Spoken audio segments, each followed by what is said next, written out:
Imagine standing on a lonely stretch of sand in the early winter of 1903. The wind is biting, the waves are crashing nearby, and you are looking at a fragile contraption of spruce wood and muslin cloth. Most people who have tried what you are about to do are either broken in body or buried in the ground. For centuries, the smartest minds in human history had insisted that a machine heavier than air could never truly fly. They had the sketches, they had the dreams, and they even had the engines. But every time someone jumped off a hill or a tower, gravity won. What those pioneers did not realize was that they were not just fighting the wind. They were fighting a mistake hidden deep inside their own math. This is the story of how two brothers from a bicycle shop in Ohio stopped guessing and started measuring, and how one specific correction to a single number unlocked the sky for the rest of us. Before this moment, the quest for flight was a deadly game of trial and error. Inventors would build giant wings based on what they thought a bird looked like, or they would try to mimic the flapping of a dragonfly. Some of these machines were beautiful, and some were terrifying, but almost all of them were useless. The problem was not a lack of imagination. By the late 1800s, the world actually had a decent grasp of the basic principles of lift. They knew that if air moved faster over the top of a surface than the bottom, it would create an upward force. The real issue was that they could not calculate exactly how much force they would get. They were working in the dark, using a set of tables and formulas that had been passed down for nearly 100 years. These tables told engineers how much pressure air would exert on a surface at a certain speed, but the numbers were just slightly off. It was a subtle error, but in the world of aerodynamics, a small mistake on paper becomes a catastrophe in the clouds. The most famous experimenters of the time relied on a specific value to calculate air pressure. This number was a cornerstone of physics, a constant that everyone assumed was correct because it had been used for decades. Because this number suggested that air was more supportive than it actually was, inventors kept building wings that were too small or shaped incorrectly. They would climb into their gliders, launch themselves into the breeze, and find that they simply did not have enough lift to stay up. One of the greatest pioneers of the era, a man who had completed thousands of successful glides, eventually lost his life when his machine stalled and plummeted. He had been a hero to the Wright brothers, and his death was a wake-up call. They realized that if even the best pilot in the world could not stay in the air, the problem might not be the pilot or the engine. The problem might be the science itself. The Wright brothers were not typical scientists. They did not have university degrees or massive government grants. What they did have was a bicycle shop and an obsession with precision. When their own early gliders failed to perform the way the math predicted, they did not just get a bigger engine or try a different hill. They began to suspect that the established data was wrong. To prove it, they did something revolutionary. They stopped looking at the birds and started looking at the air. They built a small wooden box, about 6 feet long, with a glass window on top and a fan at one end. This was one of the first functional wind tunnels in history. Inside that box, they tested hundreds of tiny metal wing shapes, measuring the lift and drag of each one with delicate balances made from bicycle spokes and scrap metal. What they discovered changed everything. They found that the value everyone had been using for air pressure was significantly higher than the reality. The old data was off by enough to make a safe flight impossible. By correcting this single measurement, the brothers were able to see why their previous wings had failed.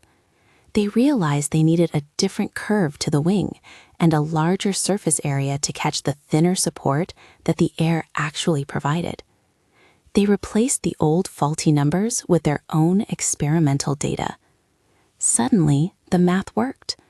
The designs they produced in their shop were no longer guesses. They were calculated certainties. This shift from intuition to rigorous aerodynamic measurement was the real birth of the airplane. It transformed flight from a daredevil stunt into a branch of engineering. When they finally took to the air at Kitty Hawk, it was the result of thousands of tiny observations. That first flight only lasted 12 seconds and covered a distance shorter than the wingspan of a modern airliner. But it proved that the system was sound. The world, however, was slow to catch on. For a few years, many people believed the brothers were faking it, or that flight was still just a toy for the wealthy. But as they refined their measurements, the performance of their machines grew by leaps and bounds.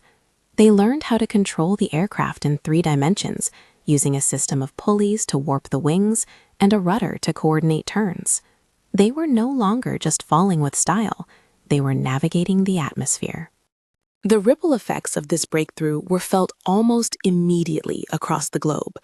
Once the secret of accurate measurement was out, other inventors stopped following the old, broken formulas and started building their own wind tunnels.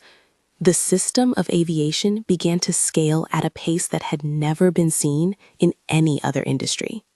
In the early 1900s, airplanes were made of wood, wire, and fabric. They were hand-built in small shops and crashed frequently. But because the underlying physics were now understood, engineers could begin to standardize parts. They could predict how a wing would behave before it was ever attached to a frame. This predictability attracted the interest of governments and the military, who saw the airplane as the ultimate scouting tool. By the time the first decade of the 20th century was closing, flight had moved from the beach to the factory. Production lines began to form. Engines became more reliable because they were no longer being asked to do the impossible task of lifting a poorly designed wing. The economics of the world began to shift as well. Distances that used to take days by train or weeks by ship were suddenly being measured in hours. The air became a highway. Postal services realized they could move mail across continents in a fraction of the time, and the first airmail routes began to bridge the gaps between cities. The pioneers who had survived the early days were now the heads of massive corporations, and the sky was no longer a barrier. The legacy of that first wind tunnel and the correction of that one air pressure value is visible every time you look up.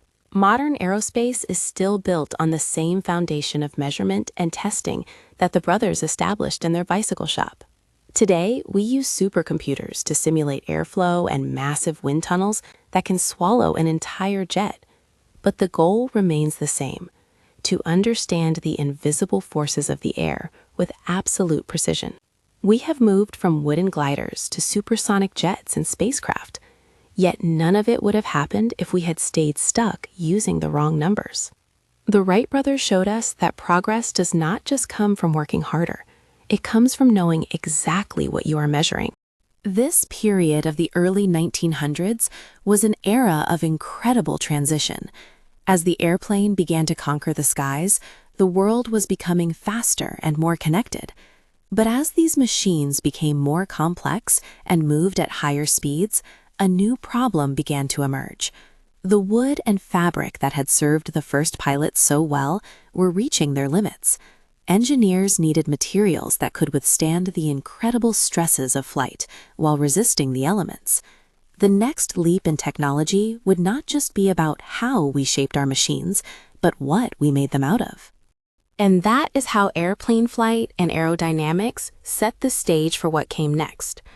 In the next episode, we will move forward to 1913 and explore stainless steel and corrosion resistance to see how the story keeps compounding.